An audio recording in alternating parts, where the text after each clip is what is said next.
오늘은 이 탕자들 두 아들의 비유를 마칠 수 있도록 하겠습니다.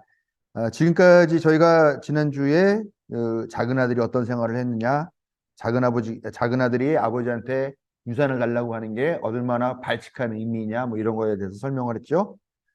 그리고 이제 그 녀석이 다시 아버지의 품으로 돌아왔다. 이제 거기까지 얘기를 들었습니다. 그래서 이제 환영에 대한 부분들을 공부를 할 텐데요. 자, 아들이 돌아왔을 때 우리가 다 아는 얘기니까 이게 좀 몇 주 지나긴 했습니다만 너무나 잘 아는 이야기니까 잘 그냥 충분하게 이해하시리라고 생각을 하고요. 네.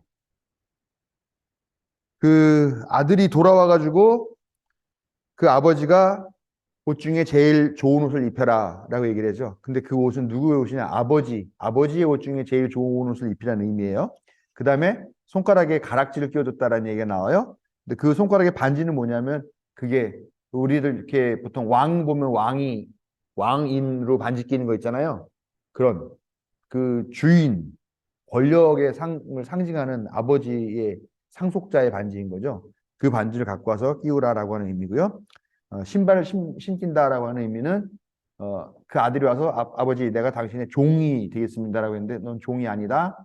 너는 아들이다. 너는 나의 특별한 관계에 있다라는 것을 인정하는 의미라는 거예요. 그래서 신발을 신겼고 또 살진 송아지를 잡으라 그랬죠. 그래서 살진 송아지가 의미하는 건 아주 성대한 잔치를 의미하는 거죠. 양 한두 마리도 아니고 손님이 왔을 때는 양을 잡지만 잔치를 벌일 때는 소를 잡는다는 의미거든요. 그래서 아주 성대한 잔치를 그렇게 벌렸다 하는 것을 볼 수가 있습니다. 그래서 이제 이 아들이 돌아온 거는 집안에서 야 우리끼리 축하할 일 있으니까 양을 잡아먹자라는 의미를 벗어나서 이제 마을 축제가 돼버린 거예요.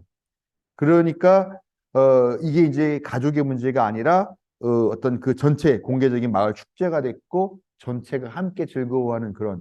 그러니까 이 아들은 먹을 것이 없어가지고 그냥 종이 되는 것도 좋겠습니다 하고 왔지만 오히려 와가지고 완전한 환영, 완전하게 자기의 지위를 회복하고 오히려 더 나아가서 아버지의 옷과 아버지의 반지를 띄었다라고 하는 의미가 뭐냐? 내가 아버지 유산을 받아 다 쓰고 돌아왔는데 종이 될 수도 있는데 나를 완전하게 복권을 시켜주셨네? 그러면 내가 다시 상속자가 될 수도 있지 않을까? 막 그런 생각 했는지 안 했는지 모르지만요. 그런 것까지도 생각할 수 있을 만한 그런 정도의 성대한 그런 환영이었다라는 겁니다. 그런데 이 아들이 이렇게 돌아왔는데 이 아버지는 아들에게 어떤 문제 제기나 아니면 질책 같은 걸 전혀 하지 않습니다. 그렇죠? 우리가 알다시피 와서 너 준 돈 다 어디다 썼니? 너 가서 도대체 누구랑 어울렸길래 이렇게 됐니? 너가 썼던 내용 해봐. 어디서 뭘 하다가 이제 왔니? 거봐라 이놈아. 네가 부모한테 그렇게 하니까 그런 대접을 그렇게밖에 못 살게 되고 네 인생이 그렇게 꼴 수밖에 없어. 이런 정도의 뭐 질책, 책망 정도는 할 수 있죠? 아니면은 이런 일이 있으니까 다시는 이런 일 하지 않게 주의해라라고 하는 그런 교훈이나 권면 정도를 할 수 있는데 그런 내용조차도 없습니다. 완전하게 전혀 아무것도 그 행위에 대해서 질문조차도 하지 않습니다. 또 정말로 회개한 건가 하는 그런 시험조차도 하지 않아요. 이 아들놈은 아버지 빨리 죽었으면 좋겠어요. 나는 아버지의 재산을 빨리 받고 싶어요. 라고 하는 그런 못된 짓을 했지만 그래서 아버지가 상처를 입혔고 또 아버지의 재산을 반을 가지고 갔으니까 반이 됐는지 얼마 됐는지 모르지만 그걸 가지고 가지고 다 허비하였으니까 물질적인 손해를 끼쳤죠. 그것뿐만 아니라 내가 돼지를 치는 게 무슨 의미라고 그랬어요? 돼지를 치는 거. 유대민족은 돼지를 부정하게 여기죠. 그러니까 돼지를 치지도 않아요. 그러니까 이 말은 뭐냐면은 이방인의 그러니까 비유대인의 그 공간에 들어가서 거기 돼지와 함께 먹고 자고 하면서 이거는 그 자신을 성결하게 지키지 못했기 때문에 이건 일종의 배교, 종교를 배신하는 행위이거든요. 그런 내용들조차도 이렇게 정말 따지려고 하면은 한두 가지가 아님에도 불구하고 아버지는 이 자식에 대해서 아무런 처벌도 하지 않았고, 요구도 하지 않았고, 심지어는 교훈조차 주지 않고, 그렇게 완전히 넘어갔다라는 겁니다. 그래서 이거를 보는 사람들의 모습은 뭐냐면, 야, 이 아버지 미친 거 아니야? 저런 아버지가 저 애새끼를 저렇게 만들었지. 아버지가 저러니까 애가 저 모양이 됐지.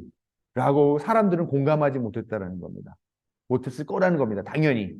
여러분들도 그렇지 않겠어요?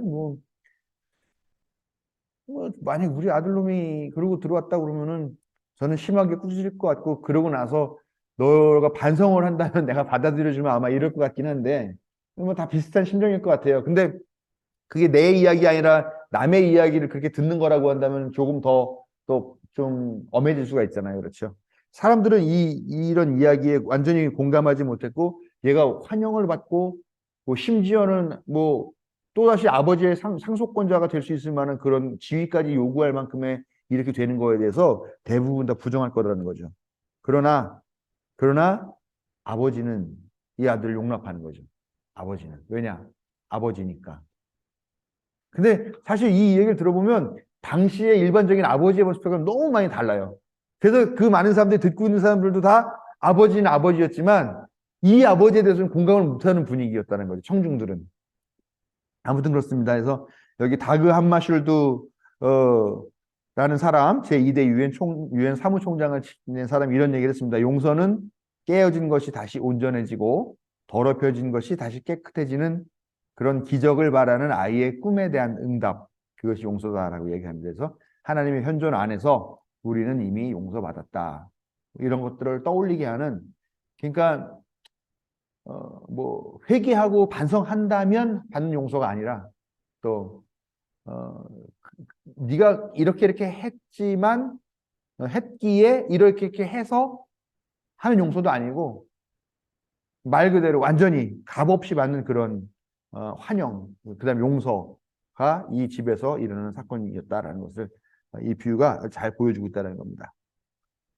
자, 그럼 큰아들은 누구냐? 큰아들. 큰아들이라고 하는 이 사람은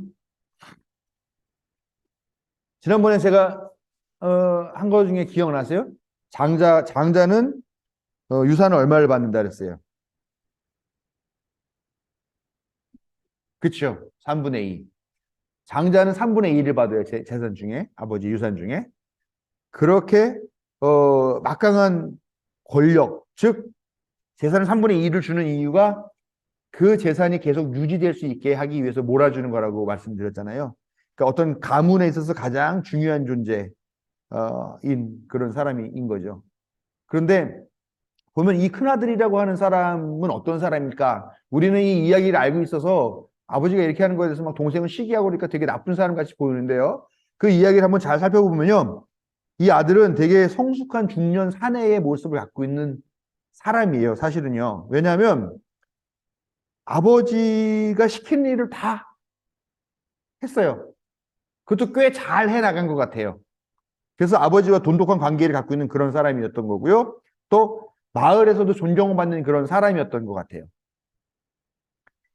이 큰아들은 정말 열심히 일했던 사람이에요. 오늘 이 이야기도 보면요. 열심히 일하다가 집에 돌아와 보니까 뭐 시끌벅적한 소리가 나가지고 뭐지 하는 거예요. 이 말은 뭐냐면 장자인데도 장자가 직접 나가서 그때까지 일하다가 들어왔다는 얘기죠. 얼마나 성실한 사람이에요. 그러니까 어떻게 보면은 작은 아들은 아주 망나니의 대표적인 그런 모습이라면 이 장자는 큰아들은 아주 모범적인 아들의 모습을 보여준 그런 음, 전형적인 사람이라는 거죠. 그런데 이 아들은 잔치에 초대받지는 못했죠. 초대받지 못한 것도 있지만 그 자신이 거부한 것도 있고요. 자, 와가지고 시끌벅적한 얘기가 들리니까 종을 불러요. 종을 불러가지고 무슨 일이 일어났냐라고 물어보죠. 근데 종을 부르는데 어린 종을 불러요. 어린 종을 불러가지고 어떤 상황이냐라고 얘기했더니 이 종은 당연히 자기의 관점이 아니라 주인 어른, 아버지의 관점에서 얘기를 합니다. 잃어버렸던 아들이 돌아와가지고 그 죽었던 아들이 살아왔다고 하면서 지금 잔치를 벌이고 계십니다라고 얘기를 하죠. 이 이야기를 듣고 나서 이 아들의 반응은 어땠냐? 도대체 일이 어떻게 돌아가는 거야? 이것도 아니죠? 거기서 갑자기 격렬하게 분노하고 분노한 그런 반응을 보였다라는 거죠. 그래서 화가 많이 난 거죠. 화가 나서 집에도 안 들어가고 그 앞에서 시위를 하고 있는 거죠. 일종의. 근데 사실 이 큰아들의 분노도 충분히 이해할 수 있잖아요. 그렇죠? 우리 지금 사는 사회에도 보면은 형제들 간의 재산 분쟁들이 많이 일어나잖아요. 그런데 그 재산 분쟁이 요즘 나오는 양상들을 보니까 몸이 불편하시거나 노약해지신 부모를 모시는 대신 돈을 상속을 많이 받는다. 약간 이런 개념이 있더라고요. 그런데 이제 그러면서 이제 뭐 큰아들이 뭐 작은 아들이 모시다가 큰아들이 모시다가 뭐 이렇게 하다가 나중에 뭐 유산을 상속받게 되는 것에서 뭐 네가 어머니를 얼마나 모셨다고 뭐 막 이러고 하고 나는 어머니를 모셨기 때문에 뭐 막 이러면서 분쟁이 일어나는 일들이 많은데 네. 아무튼 이 아들은 아버지의 권위에 반발을 하는 거죠. 그 집에 들어가지도 않고 그 앞에서 시위를 벌이면서 어, 그래서 아버지 어떻게 이렇게 하실 수가 있습니까? 결국은 아버지의 권위와 결정에 반발하는 그런 시위를 벌인 거고 아버지가 나와가지고 같이 들어가자라고 권유하죠. 그런데 이 아들은 거기에 대들죠. 아버지가 도대체 나한테 해준 게 뭡니까? 예? 여기 보면은 여러 해 동안 종이나 다름없이 명령을 어기지도 않고 아버지 말씀에 순종하면서 일 열심히 하고 이랬는데 예? 나한테는 뭘 해줬습니까? 염소 한 마리 잡은 적 있습니까? 근데 저 녀석 때문에 송아지 잡아요? 라고 하면서 반발하죠. 근데 사실 이것도 현실적인 이야기는 아니에요. 그 당시에 자식이 아버지한테 그렇게 대드는 거는 상상할 수가 없는 일이거든요. 살아있는 아버지한테. 예. 그렇기 때문에 여러 가지 걸 생각할 수 있죠. 이놈이 정말 화가 많이 났구나. 그래서 지금 앞에 뵈는 게 없어서 지 아버지한테도 대해주는구나.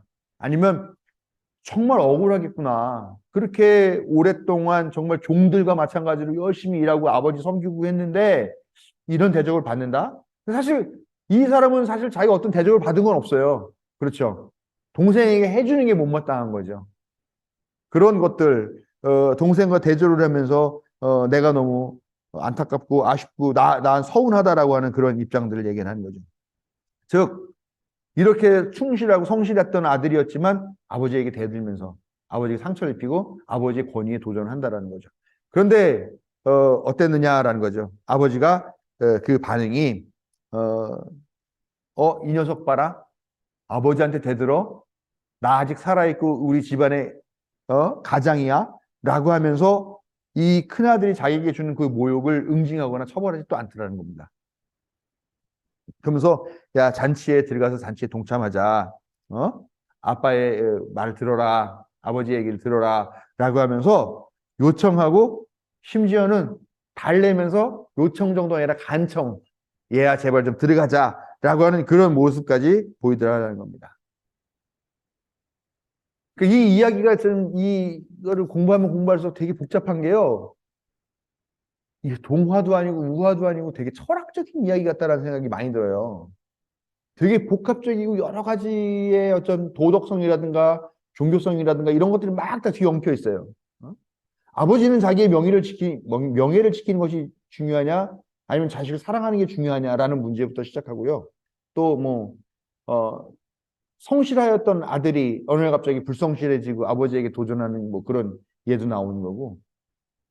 또 거기 여기 이 이야기에 이제 나중에 나오지만 유산 상속에 관한 문제도 사실은 배경으로 계속 깔려 있고요. 정말 복잡한 내용으로 나오고 있습니다. 그래서 여기서도 이 아버지는 사실은 이 이야기 예수님께서 하시는 이야기를 들으면서 사람들은 어떤 생각을 하느냐? 아버지가 첫 번째 큰 실수를 한 건 뭐냐면 재산을 허비하고 아버지의 유산을 부당한 방법으로 받아가지고 그걸 다 탕진하고 돌아온 아들을 응징하지 못한 아버지한테 이야기를 듣는 사람들 다 손가락질하는 거죠. 아유, 저 바보. 아버지가 저래서 돼? 아버지로서의 권위가 없어. 아버지의 명예를 지키지 못했어. 라고 그렇게 생각을 하는 거죠. 그런데 비슷한 상황이 또 큰아들에 의해서 생겨난 거예요.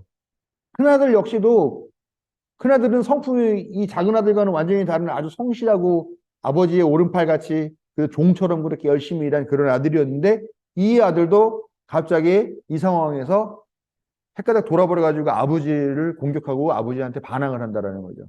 그러면 듣는 사람들은 사실은 우리는 지금 좀 현대사회 복잡한 사회에 사니까 생각이 많지만 그때 당시 사람들은 아니 이 녀석 봐라. 자기의 당연한 의무를 했는데 그것 때문에 아버지 그리고 아버지가 누굴 받아들이건 누굴 받아들이지 않건 어떤 아들에게 전 재산을 상속하건 상속하지 말건 그거는 사실 전적으로 아버지의 권리인데 그 문제를 가지고 아버지한테 대드네. 그런데 이 아버지가 또 아버지 노릇을 못하고 또 명예를 지키지 못하고 또 권위를 지키지 못하네 라고 한다는 거죠. 그러니까 청중들은 계속해서 이 아버지가 계속 권위를 지키지 못하는 모습, 모욕당하는 모습, 스스로를 모욕하는 모습, 이런 모습들을 계속 보고 있다는 겁니다. 그래서 아버지가 이번에는 정말 날카롭게 이 큰아들 놈을 꾸짖고 혼내면서 자기 아버지의 명예를 지켜주기를 바라는 그런 마음을 가지고서 이 이야기를 들었지만 그러나 그러지 못했다라는 것입니다. 근데 여기서 중요한 거는 좀 우리가 큰아들의 마음 한번 생각해 보면 좋겠어요. 큰아들이 왜 그렇게 화를 냈을까? 자기 거를 빼앗아 한 것도 아닌데 뭐 앞으로 내가 받을 거를 줬기 때문에 뭐 그렇게 생각할 수도 있지만 왜 큰아들은 여기서 그렇게 화가 났을까? 뭐 인간적으로 당연히 섭섭할 수는 있겠죠. 섭섭할 수는 있지만 화를 낼 수 있는 계제는 아닌데 왜 화까지 냈을까? 한편으로는 아버지가 왜 저렇게 명예를 지키지 못하는 저런 모습으로 사람들에게 욕을 먹고 비웃음을 살 만한 저런 일을 할까 하는 그런 좀 가슴 아픈 것도 있지 않았을까 하는 생각이 있고 아무튼 이 이야기가 읽으면 읽을수록 너무 복잡한 그런 전개들 갖고 있더라고요. 배경과 복선 같은 것들이요. 네. 큰아들에 대해서 아버지는 또 어떤 반응을 보였냐. 예, 말씀드린 대로 청중들이 기대했던 것과 예상했던 건 또 반대 방향으로 나갑니다. 당연히 여기서도 단호하게 반항하고 저항하고 대드는 자식을 응징할 거라 이번에는 작은 아들한테는 실패했기 때문에 이번에는 제대로 했을 것이라고 하는 그런 기대를 갖고 있었죠. 그리고 이번에 그렇게 해주기를 바랬을 거예요, 사람들이. 제발 아버지로서의 명예를 지켜줘. 왜냐하면 거기 가서 듣는 사람들이 대부분이 다 아버지예요. 그렇다고 해서 이 아들들의 비유에 나오는 사람같이 큰 땅과 넓은 땅과 큰 집과 그렇게 재산을 갖고 있는 사람들은 아니었을지 모르지만 어쨌건 그 사람들도 대부분 아버지였을 거라는 거죠. 그래서 제발 이 아버지가 이제 응징을 해줘라고 그렇게 기대를 하고 예상을 하고 바랬지만 그렇지는 않았습니다. 아버지가 이 작은 아들을 부르는데 얘야라고 부릅니다. 얘야, 죽었던 동생이 살아왔는데 우리 잔치에 들어가서 기뻐하는 것이 마땅하지 않겠니라고. 얘야, 얘야. 이 호칭이 지극히 친밀한 그런 것들을 표현하는 우리도 그렇지만 이 당시에도 그런 얘기를 한 겁니다. 이제는 가족 안에서 아버지가 공식적으로 부르는 자식들을 부르는 호칭들이 있겠죠. 뭐 장자야, 뭐 상속이나 뭐 이런 것들이 있을 텐데 그런 것이 아니라 어린 시절 아이를 불렀던 그 용어로 돌아가서 얘야라고 부르면서 친밀함을 표현하죠. 그러면서 너는 늘 나와 함께 있으니 내가 가진 모든 것은 다 내 것이다 라고 이야기를 합니다. 여기서 동생이 와서 저에게 내 옷도 입혀주고 내 반지도 끼워주고 신발도 신겨주고 다 했지만 그러나 실질적인 상속자는 너 아니니 라는 이야기죠. 다 네 거야 원래는. 그러나 사실은 또 말은 그렇게 했습니다만 작은 아들에게 옷을 입혀준 거나 반지를 끼워준 거나 하는 그런 것들이 이 작은 아들도 다시 상속자의 후보가 될 수 있다라고 하는 그런 가능성들은 남마저 있다라는 거죠. 그러니까 이게 뜻하지 않지만 이 아버지의 사랑이 계속 이 상속의 문제로 또 계속 번져나갈 수 있는 그런 몇 가지 딜레마를 가지고 있어요. 그래서 이 이야기는 지위가 회복되었지만 아주 불량한 녀석이 집이라고 하는 그 공간 안에 들어가 있고 그 다음에 정상적이고 실제적인 상속자인 큰 아들이 화가 난 채로 그 집 바깥에 있어요. 그러니까 이게 조화롭지 못하죠.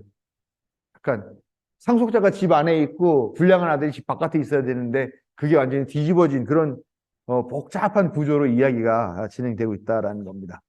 근데 여기서 이 책을 쓴 사람은 경쟁이라고 하는 이거를 좀 중요하게 생각을 했더라고요. 경쟁이 뭐냐면은 뭐 어디나 다 마찬가지겠지만 성서에는 특히 형제 간의 경쟁의 이야기가 많이 나와요. 창세기에 특히. 창세기에 나왔다라고 하는 거는 창세기는 이 세상이 어떻게 시작하였는가에 대한 이야기를 담고 있는 거예요. 그러면서 어떻게 이스라엘 민족의 뿌리가 형성이 되었고 어떻게 그 민족이 하나님의 선택을 받았고 하는 아주 원초적이고 그 핏줄의 근본적인 부분들을 다루는 것이 창세기인데 여기에 보면은 이 아래 보면 예, 가인과 아벨, 이스마엘과 이삭, 에서와 야곱, 요셉과 그 형제들 사이의 경쟁, 끊임없는 경쟁의 이야기들이 나온다라는 거죠. 그러니까 이건 뭐냐면 아주 근본적이고 원초적인 그 민족의 뿌리, 그 민족을 구성했던 어떤 이념과 의식의 뿌리에는 이 형제 간의 경쟁이라고 하는 것들이 자리 잡고 있다 하는 것을 전제하고 있는 거라는 거죠. 그래서 근데 여기 보면은 이 싸움에서 대체로 누가 이겼느냐? 사실 아벨은 돌 맞아 죽었지만 하나님께서는 아벨 편을 드셨잖아요. 그렇죠? 이스마엘과 이삭에서도 이스마엘은 뭐 하나님께서 인정하신 처가 하갈이 아니라고 얘기해가지고 그 아들은 그냥 내버리잖아요. 그래서 작은 아들은 이삭이 차지하고 에서와 야곱 얘기는 아시다시피 야곱이 승리자가 됐고 요셉과 형제들 요셉은 11번째, 12번째 베냐민 이렇게 있는데 따지고 보면 이 맨 아래 둘하고 맨 위에 10명하고가 대적 적점이 돼가지고 뭐 팔려가기도 하고 그런 일이 있는데 결국은 누가 이겼냐? 막내가 이겼죠. 막내가 아니라 요셉이 이겼죠. 이런 이야기가 널리 알려진 이야기라는 거예요. 이스라엘 민족 안에서는. 창세기부터 민족적으로 끊임없이 반복되면서 이야기된 그런 거죠. 근데 그 이야기들을 보면 그렇게 예, 결국은 뭐 가인이 나쁜 마음을 먹었다든가 뭐 에서는 뭐 섬세하지 못했다거나 뭐 형제들은 뭐 우유부단했다거나 이런 식으로 또 뭐 이스마엘 같은 경우는 혈통이 순수하지 않았다거나 이런 방식으로 하면서 하나를 희생하면서 다른 것들이 이러이러한 이유로 하나님의 선택을 받았다라고 하는 식으로 부각을 시키는 게 일반적으로 있는 형제들 간의 경쟁의 이야기예요. 그런데 이 두 아들들의 이야기는 저는 예상 밖의 이야기라는 거죠. 둘 다 사랑한 아버지. 그러니까 큰 아들도 사랑했고 작은 아들도 사랑했고 이 둘도 어느 누구도 탓하지 않고 어느 누구 편도 들어주지 않고 전적으로 이 아들들을 받아들이고 또 용납하려고 하고 또 간청하기도 하면서 마음을 돌리려고 하는 그런 모습들. 누가복음에서는 이 이야기를 풀어나가는데 약간 의도가 있다라고 보는 거예요. 이 책을 쓴 사람은요. 그러면서 이 누가가 그러니까 아까 말한 이 가인과 아벨의 이야기라든가 이스마엘과 이삭, 에서와 야곱, 요셉의 형제들의 이 이야기들을 옛날 이야기들을 약간 비유적으로 여기에다가 대입시켜 가지고 이 탕자의 이야기에 깔려 있지 않았겠느냐 그렇게 추측을 하는 겁니다. 그래서 보면은 어, 그러면은 죄인은 잃어버린 양, 그다음에 작은 아들, 이 한 축에 있고 다른 한 축에는 불평꾼들, 바리새인들, 큰아들 이런 식으로 놓고서 이 구도를 만들어 가려고 하는 그런 계산들이 기본적으로 있긴 있다라는 거죠. 그렇지만 이 형제들의 이야기에서는 많이 다르다라고 하는 것을 보게 되는데요. 이제 그 에서와 야곱의 경쟁 이야기를 이제 주로 봅니다. 보면은 야곱이 아버지를 속이죠. 형도 속이죠. 근데 이 엄마도 동조를 합니다. 그래서 아버지에게 축복을 받으러 갈 때 자기 형 옷을 가지고 와서 그걸 입히고 가가지고 거기서 이렇게 아버지의 축복을 다 받게 되는 그런 일들을 만들게 되고 아무튼 그런 여러 가지 사건들이 있죠. 그것 때문에 심각하게 틀어지게 돼서 야곱은 도망가가지고 종살이를 엄청나게 오래 하게 되는 거죠. 그러고 나서 이제 고향으로 돌아가자 비슷하네요. 이것도 예, 이 탕자의 이야기하고 돌아가는데 온다라고 하는 이야기를 듣고서 형 에서가 마중을 나옵니다. 근데 어떻게 마중을 나왔냐? 자기의 군대 400명을 이끌고 군사 400명을 이끌고 나와서 만납니다. 근데 그 군사가 와가지고 그걸 치려고 했던 건 아니고 어쨌건 거기서 화해를 하죠. 화해를 하고 입맞춤을 합니다. 그게 형제 간의 화해라는 거죠. 근데 만약에 아버지와도 이제 화해가 필요한 거잖아요. 어쨌건 아버지 속였으니까. 근데 아버지가 만약에 나왔더라면 아버지는 과연 군사를 끌고 나왔을까 하는 문제가 좀 다르죠. 그 다음에 에서와 야곱이 만난 자리에서 서로 입을 맞추면서 화해를 합니다. 엉엉 울기도 하고. 그런데 아버지와 아들, 그 야곱과 아니 이삭과 야곱이 만났을 때는 어떻게 되냐? 그 아버지가 이 야곱에게 수없이 계속 반복해서 입 맞춘다고 얘기가 나와요. 형제 간의 화해와 아버지 자식 간의 관계에는 그만큼 격의 차이가 있다라고 하는 것들을 보여주는 거죠. 근데 이 이야기를 왜 하냐 하면은 이런 이야기들이 그 당시 사람은 다 알고 있었고 되게 그냥 그때 무슨 뭐 텔레비전이 있었습니까? 뭐 라디오가 있었습니까? 그러니까 그냥 아주 주구장창 듣는 그런 옛날 이야기, 자기 조상들의 이야기인데 그런 이야기들이 이 두 아들의 이야기를 들었을 때 청중들은 이것을 알게 모르게 이것들을 생각할 수밖에 없게 되는 구조라는 것이죠. 그래서 지극히 당연히 작은 아들이 죄인, 그래서 잃어버린 양으로서 환대받고 환영받고 하고 큰 아들 놈은 이놈 나쁜 놈이네 오히려 하면서 욕을 해주는 그런 구도를 떠올렸을지 모른다라는 거죠. 그러나 그는 누가가 일종의 이야기를 풀어나가기 위해서 차용한 하나의 방식 같은 느낌이 좀 들어요. 그래서 야곱은 승자가 됐지만 사실 야곱이 승자가 될 만한 일은 아무것도 없잖아요. 뭐 무슨 특별하게 하나님께 뭐 특별하게 했냐 뭐 기껏 했던 게 쫓겨나 도망쳐가지고 가면서 가다가 졸려서 이렇게 돌을 베고 잤는데 꿈을 꿔서 못 꿨더니 그거다가 돌잔 세우고서 거기다가 뭐 여기 뭐 하나님의 집이다 이런 거 정도 외에 특별하게 야곱이 신앙심이 깊었다거나 어떤 무슨 칭찬받을 만하거나 선택받을 만한 공적이 있었던 것은 아닌데 근데 야곱이 선택된 이유는 아무 이유가 없어요. 그냥 하나님께서 택하셔서 그냥 값없이 거저 하나님의 은혜로 택함 받은 것 이상도 이하도 아니다라고 하는 것을 사실은 기억을 해야 된다라는 거죠. 이런 이야기를 들으면서 청중들은 역시 또 계속 당황스러운 거예요. 익숙한 이야기의 방식으로 흘러갈 거라고 생각을 했고 그런데 그 안에 여러 가지 함정들과 장치들이 막 있으면서 큰아들, 작은아들 둘 다 나쁜 놈이 돼버리는 상황. 그러나 여전히 상속자가 있는 큰아들의 지위들도 있고 또 그런데 여기서 제일 황당한 거는 아버지의 태도. 그런데 이 형제들의 경쟁 이야기에서 보면은요.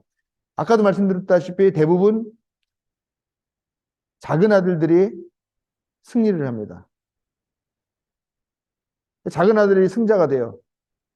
그런데 이 이야기의 아버지는 큰 아들도 받아들이고 작은 아들들도 받아들여요. 승자가 없는 결론을 향해서 가고 있다는 것이죠. 청중들은 또 다시 황당한 거죠.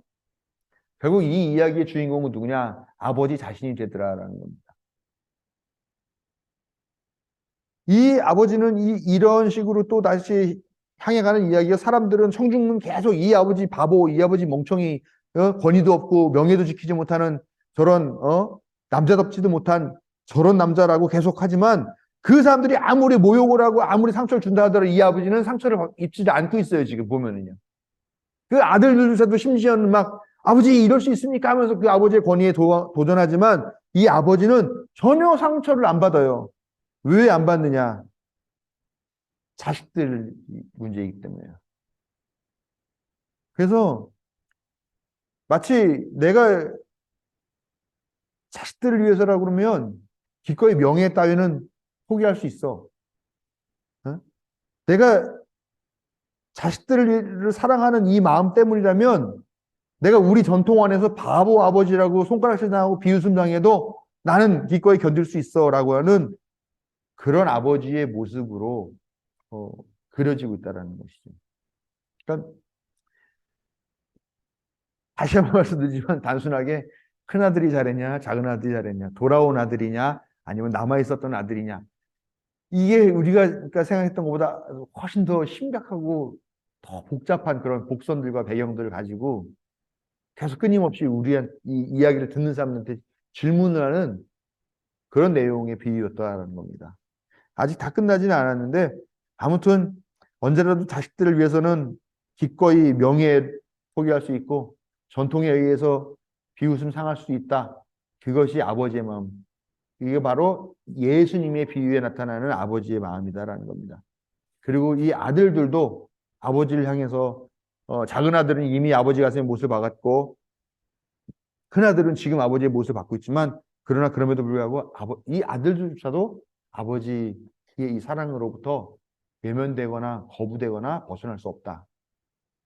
이거 진짜 그 어떤 무엇도 신범할 수 없는 아버지의 사랑, 아버지의 용서, 아버지의 화해 이런 것들 결국은 아버지가 주인공이죠.